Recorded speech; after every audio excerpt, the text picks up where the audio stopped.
I told my dad I'm cutting off my brother on my 18th birthday. I was only 4 years old when my mom and dad got divorced. At that age, I did not fully understand what was going on. One day I was living in the same house with both my parents, and the next, I was living with just my mom. I remember her holding my hand tightly as we stepped into our new, much smaller home. She smiled and said everything would be okay, but I could see the tiredness in her eyes. Life with Mum was peaceful but hard. She worked long hours and often skipped meals just to make sure I had enough. I always knew she loved me. Even if she forgot things sometimes or was too tired to play, she cared for me in every way she could. I have 2 older brothers. The oldest, Daniel, stayed with Mum. He is 6 years older than me and has always been like a best friend. He would help with homework, walk me to school, and watch silly cartoons with me even when he was supposed to be doing something else. The second brother, James, went to live with Dad. He is 10 years older than me, so when I was 4, he was already a teenager. I did not see him much growing up, and even when I did, he never seemed happy to see me. For 10 years, I lived with Mum and Daniel, but by the time I turned 14, things had changed. Mum was not well, her health had gotten worse, and she could not take care of me anymore. I could see it was hurting her, not just physically but in her heart too. She cried the day we packed my bags. Dad welcomed me without hesitation. "You'll always have a home here," he said with a warm smile when I arrived. His house was tidy and big, and he even set up a room just for me. I hoped things would be okay, but moving in with Dad also meant living with James. James was 20 by then, already an adult, and I thought maybe time had made him nicer. I was wrong. There is something important I need to explain before telling you more. I have something called sensory processing disorder, or SPD. It means my senses, especially hearing, touch, and sight, react much stronger than other people's. Loud or high-pitched sounds can actually cause me pain. Flashing lights overwhelm me and make it hard to think. Random touches, especially skin to skin, make my skin crawl. It is not something I can control, and it makes the world around me feel scary sometimes. The rest of my family has always understood this. Daniel, Mum, and even Dad have tried to make me feel comfortable. They give me space. They ask before touching me. They speak calmly and let me know about loud noises before they happen. They care. James never tried. At first, I thought maybe he did not understand, so I explained. I told him how certain noises hurt my ears and how lights could make me dizzy or scared. He just laughed. The first time he played a loud, high-pitched sound near my ears and saw me flinch, he grinned like he had just pulled the best prank ever. "It's just a joke, little bro," he said, chuckling. "Lighten up." But it was not just one time. He would play those sounds suddenly while walking past me. He would shine lights in my eyes, fast and bright, just to see my reaction. He told his friends I loved getting random hugs, so they would sneak up on me and hug me without warning. I hated it. Every time it happened, it felt like my whole body was on fire. I tried to tell Dad. Every time something happened, Dad would talk to James. James would say sorry, promise to stop, and smile like nothing happened, but it never really stopped. Sometimes it got even worse. 2 years passed like that. 2 years of fear, stress, and pretending I was okay when I really was not. Daniel visited sometimes and could tell something was wrong, but I did not want to worry him or Mum. I kept hoping things would change. Then something happened that I could not forget, no matter how hard I tried. One night James called out from his room. He sounded like he was hurt. "Help, I need help," he shouted. I dropped everything and ran. Panic filled me. I was scared he was really injured. When I opened the door, everything went wrong. His speakers blared high-pitched sounds louder than anything I had ever heard. Bright strobe lights flashed in every direction, spinning and blinking. It was like my world shattered. I felt like I was underwater. My head pounded. I scratched at my ears, trying to make the sound stop. I clawed near my eyes, trying to block the flashing lights. I could not breathe. Everything spun. I do not remember much after that. Dad found me and helped me calm down. I remember crying, shaking. James stood in the hallway watching, saying nothing. Later, Dad told James that what he did was cruel and that it had to stop. James promised again that he would change. But deep down, I knew better. Things only got worse from there. One day, I was baking downstairs with Dad. We were making banana bread, our favorite. The smell filled the house, and for the first time in a while, I felt calm. James came in and said he was having friends over in the backyard. Dad said that was fine, and James asked if he could use his lights and speaker. Dad looked at me and asked if that would be okay. I said yes, but only if I got plenty of warning before the music and lights started. That was when James exploded. "Oh my goodness, for once in your life can you be normal?" he shouted. "I should not have to warn you about anything. You are so annoying." Dad stepped in and told him to stop yelling. James stormed off. I stood there, heart pounding, my hands shaking from the sound of his voice. Dad turned to me and asked gently, "Are you okay?" I looked at him and whispered, "Why does it matter if I'm okay or not? I have dealt with this for 2 years, only 2 more, and I never have to speak to him again." Dad looked stunned. His face changed and he looked more hurt than I expected. He sat down and put his hands on the table. "I am really disappointed to hear that," he said. "I always hoped my boys would be close like I am with my brothers. You should try to forgive him to patch things up." I said nothing, but inside my heart ached. Was I wrong to want peace? Was I overreacting? All I knew was that something inside me had finally cracked. After that day in the kitchen, everything felt different. I had already been thinking about what my life might look like when I turned 18. I used to imagine moving out, maybe going to university or starting a job somewhere far away. But now a new idea had taken root in my heart, an idea I had never spoken aloud until that moment with my dad, the idea that I could choose who stayed in my life. And who did not. The quiet after James stormed out felt heavy. I kept my hands pressed tightly into my lap, staring at the banana bread in the oven, now rising and golden brown, completely untouched by the storm that had just passed through our home. My dad stayed sitting at the kitchen table for a while, not saying anything. He looked sad, like something important had just broken and he did not know how to fix it. I did not feel proud of what I had said. I was not trying to hurt him, but I could not keep pretending that I was okay either. He finally said, sighing. "I grew up with my brothers. We fought, but we always made up. They are still my best friends." I nodded, not because I agreed, but because I understood. I knew he wanted the same for us, his sons. But wanting something and actually working for it are not the same. I wanted peace too, but James never wanted the same peace I did. Later that evening, I sat in my room with the door closed. I turned off the lights and just stared at the wall. My ears still ached from the yelling. My heart was still pounding from the memory of James' words. "Why can you not just be normal?" Those words echoed in my mind. I had heard them before, from kids at school who did not understand why I needed to wear noise-canceling headphones in class or why I sat out during flashing light assemblies. But hearing them from my own brother, that hurt in a different way. I felt like I was not allowed to exist the way I was, that everything about me was a problem to be solved or a joke to be laughed at. I needed to talk to someone who really understood, so I picked up my phone and texted Daniel. "Hey, can we talk soon?" A few minutes later, my phone buzzed. It was a video call. "Hey, little dude," Daniel said with a smile. "You okay?" I paused, staring at the screen. Then I shook my head. "No," I said quietly, "not really." He listened as I told him everything. About the strobe lights, the screaming, the tricks James played. About the time he said he was hurt and tricked me into running into a room full of lights and noise that tore my mind apart. Daniel's face changed. His smile disappeared, his jaw tightened. "I knew something was wrong," he said after I finished. "I knew it." He stayed quiet for a moment, then added, "You need to talk to Dad again. Tell him everything, like really everything. You have to give him one more chance to make this right. If he still protects James, then we figure out what to do next, together." I nodded. It sounded fair, one more chance. For Dad, not James. I already knew James was not going to change, but maybe Dad could finally see it clearly too. The next day I waited until James had gone out. Then I asked Dad if we could talk privately. He sat down with me in the living room, a cup of tea in his hand. "What is on your mind?" he asked. I looked at him for a moment. Then I took a deep breath. "Dad," I began, "I have SPD. You know that certain things, sounds, lights, touch, they hurt me. It is not just discomfort, it is real pain." He nodded slowly. "Well, James has been doing things to trigger me on purpose, not just once, not even a few times. For 2 whole years, he blasts high sounds in my ears. He flashes lights in my eyes. He lies to people and tells them I like hugs so they can trap me. It is torture, and I need it to stop." He sat up straighter, putting his tea down. I did not know it was that bad," he said. I clenched my fists. "I told you every time it happened, I told you, and you talked to him, but he always said sorry and kept doing it again.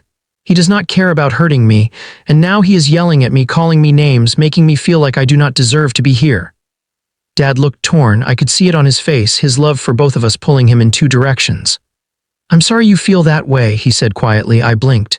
"No," I replied. "It is not about how I feel. This is not about feelings. This is about what he did to me. This is about physical harm. Would you say the same thing if someone was hitting me every day and I said I wanted it to stop?" He frowned, but still said nothing. "And do not tell me this is about James needing time to adjust," I added. "He is 22 years old. He is not a child. He just does not like that you are spending time with someone else." My voice cracked. I tried to stay calm, but my hands were shaking. "He does not hate me because of who I am. He hates me because I exist." Dad looked away. He said nothing. He just sat there, still as stone, no promises, no anger, no action. That silence was all I needed to hear. I stood up. I am going out. Where? He asked, sounding unsure. I need air. I grabbed my phone and walked out the door. I walked to the skate park near our neighborhood. It was my favorite place to go when I needed to think. It had tall ramps, quiet corners, and soft breezes that helped clear my mind. I sat on one of the benches, watching the sky change colors as the sun set. Then I called Daniel. Can you come get me? I asked. Now. He was there in 20 minutes. When I got in his car, I told him everything, about the talk with Dad, about his silence, about how nothing had changed. I looked at him and whispered, I think I'm ready to leave. Daniel's eyes darkened with anger. Then let's go get your stuff. We drove back to Dad's house. My heart beat faster with every turn. Daniel walked me to the door and I went straight to my room to pack. I did not take much, just my clothes, my sketchbook, my headphones, and a few books I loved. While I packed, I could hear yelling downstairs. Daniel was shouting at Dad. I could not hear every word, but I caught pieces. You let this happen. He needed you and you chose silence. You do not get to call yourself a good parent when you protect the one who hurts your child. Then Daniel came up and told me to wait in the car. 10 minutes later, he joined me. His hand was swollen. I looked at him, eyes wide. James said things, Daniel said slowly. He said you should never have been born. That everything was better before you came, so I punched him, I gasped. Your hand, 2 fingers might be broken, he said, shaking his head, but it was worth it. He smiled at me then. You are coming home, he said, and we are going to make it safe for you. And just like that, I was on my way back to Mum's. The drive back to Mum's house felt quiet, but not in a bad way. The kind of quiet that happens after a big storm, a calm silence. I sat in the passenger seat, looking out the window at the streetlights as they blinked past. Each light felt like a small reminder that I was getting farther from the pain I had left behind. Daniel had one hand on the steering wheel and the other wrapped in a cold towel we had picked up from a gas station. His hand was swollen and red, and I felt a mix of worry and gratitude. Are you sure your hand is okay? I asked gently. He chuckled softly. It hurts like crazy, he admitted, but I'll get it checked out later. Right now, what matters is getting you home. The word home felt warm in my chest. It had been a long time since I had felt safe anywhere. But something about being with Daniel again, heading back to Mum's house, felt like coming back to a place where I could finally breathe. When we pulled into the driveway, the porch light was on. Mum was not home yet, she was still at work, but the house still looked welcoming. Daniel helped me carry my things inside. It was late, and the living room was dim with only a small lamp glowing in the corner. I set my bag down and sat on the couch. For the first time in weeks, maybe months, I let out a deep, full breath. Daniel flopped down next to me and looked around. I know it's not perfect, he said, but we'll make it better. It already feels better, I whispered. He nodded and reached for the TV remote. Want to watch a movie? Sure, I said, smiling just a little. He picked a film we had seen together before, one of our favorites, The Perks of Being a Wallflower. As the opening credits started, he grabbed a bowl and a bag of popcorn from the kitchen. While the popcorn popped in the microwave, he tossed a few kernels in the air and tried to catch them in his mouth, grinning like a kid. Then he started throwing them at me. Catch? I laughed, ducked, and tried to catch a few. I missed most, but the laughter felt good. I could not remember the last time I had laughed and actually meant it. When Mum came home an hour later, her eyes widened when she saw me sitting on the couch. Sweetheart, she asked, almost dropping her purse. I stood up and she rushed over to hug me. I froze for a second, unworn touch, but then relaxed into her arms. I'm okay, I said softly, even though I was still learning what okay felt like. Daniel explained everything to her. He told her what James had done, how Dad had let it continue, and what finally made me leave. Mum sat quietly listening. Her eyes filled with tears and her hands trembled. I had no idea, she said, her voice cracking. I should have asked more. I should have fought harder for you to stay with me in the first place. I shook my head. It's not your fault. You were trying your best, and I'm here now. She reached out and held my hands gently. You always have a place here, always. That night I slept in my old room. It was smaller than my room at Dad's. The paint was chipped in places and the bed creaked a little when I moved, but it felt like the softest bed in the world. The next morning, Daniel knocked on my door. Rise and shine, he said cheerfully. I sat up, still groggy, but smiled. What's up? We're making the house SPD safe, he announced. He held up a notebook. Here, he said, handing me a pen. Write down everything that bothers you, every sound, light, texture, anything. We're going to fix it. I blinked in surprise. Really? Really, he said. I don't want this house to be just okay. I want it to be good for you. I took the notebook and slowly began writing. High-pitched sounds, sudden loud noises, flashing or blinking lights, people touching me without asking, certain rough textures, like some blankets or towels, crowded spaces, with too many people talking at once. Daniel nodded as he read it. Got it, he said. We'll start with new curtains in your room to block outside lights, some soft blankets, and maybe a sound machine with calming noises. Also, no more surprise hugs, he added with a wink. I laughed, and it felt good. That weekend, Daniel and Mum took me shopping. We picked out soft sheets, noise-canceling pads for doors, gentle lamps instead of overhead lights, and even a set of soft, textured clothes that would not bother my skin. Every decision they let me lead. Every choice was mine. It felt like I finally had control. Days passed and I started to relax more. I read books again. I sat on the porch and watched the sky. I sketched silly drawings of Daniel catching popcorn and Mum smiling in the kitchen. The drawings were not perfect, but they were mine, and they came from a place of peace. One evening, I sat with Mum on the couch. The TV was off and the room was quiet. Do you miss them? She asked gently. I knew she meant Dad and James. I thought for a moment. I miss who I wanted them to be, I said. I miss the idea of having a dad who would protect me from everything and a brother who would look out for me. She nodded, her eyes filled with sadness. But I don't miss the pain, I added. I don't miss being scared in my own home. You deserve to feel safe, she said. Every day. I leaned on her shoulder, something I had not done in years. She did not move, just stayed still, letting me choose how close I wanted to be. I wish things were different, I whispered. Me too, she said. The next week, Daniel came home with a surprise. Guess what? He said, holding up a flyer. There's a support group starting nearby. For teens with SBD, small group, friendly people, quiet setting. I thought maybe you'd want to check it out. I hesitated. I don't know. You don't have to decide now, he said quickly. Just think about it, no pressure. I folded the flyer and put it in my drawer. It was nice to know there were options, even if I was not ready yet. That night, as I lay in bed, I thought about everything that had happened. The years of pain, the day everything broke, the walk to the skate park, Daniel's hand, Mum's hug, the bowl of popcorn flying through the air, the laughter, the quiet. I realized something very important. I was not broken. I was not too much. I was not a burden. I was me. And even though healing would take time, I was finally in a place where that healing could begin. 2 weeks had passed since I left Dad's house. It felt both long and short, like time had stopped and also raced forward. Each day brought something new, a calm breakfast, a peaceful walk, a cozy evening watching movies. I was still healing, but I was no longer just surviving. One afternoon, while I was sketching in the living room, my phone buzzed. It was a message from an unknown number. Hey, it's Dad, can we talk? I stared at the screen for a long time. My hands felt heavy. Part of me wanted to throw the phone across the room. Another part of me wanted to see what he had to say. I showed the message to Daniel, who looked thoughtful but did not say anything right away. Do I have to answer? I asked. He shook his head. You never have to do anything that makes you feel unsafe, but if you want to say something back, just for closure, I'll be right here with you. I nodded. I thought for a while, then typed a short reply. I can't talk right now, maybe later. It felt like the right balance. I was not ready, but I had not closed the door forever either. I did not know if I would ever fully forgive my dad, but I also knew that forgiveness was not something anyone could force me into. The next day, Mum sat me down after dinner. There's something I want to say, she began gently. I've seen how much lighter you've become since you came home. Your smile, it's coming back, and I want you to know I'll always fight to keep that smile safe. I smiled, blinking back tears. Thank you. She reached across the table and held my hand lightly, gently, with a silent question in her eyes. I nodded. It was okay. Daniel came into the room with a bowl of ice cream and flopped down beside us. Family meeting.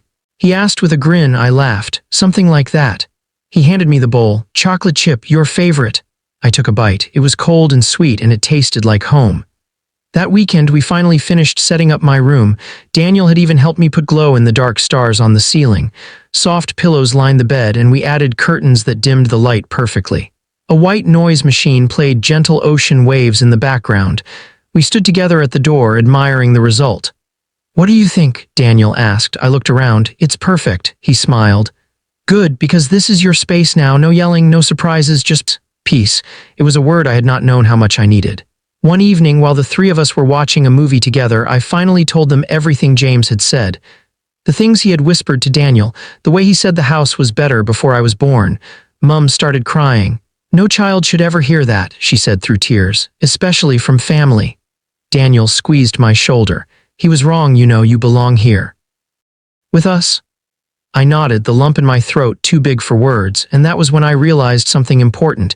Even though James had hurt me again and again, and even though Dad had failed to protect me, I was still standing. I still had people who loved me, I still had a future, and I had the power to decide what that future looked like. I would turn 18 in less than 2 years. But I did not need to wait until then to take control of my life. I had already started. I was choosing healing, I was choosing peace. I was choosing the people who chose me back, and maybe one day I would be ready to talk to Dad again. Maybe, but that choice would be mine. As for James, I knew deep in my heart that some bridges did not need to be rebuilt. That night I sat at my desk and began writing in my journal. I wrote about the pain, yes, but also about the strength I had found. I wrote about laughter and popcorn and quiet hugs that came with permission. I wrote about Mum's gentle hands and Daniel's goofy grins.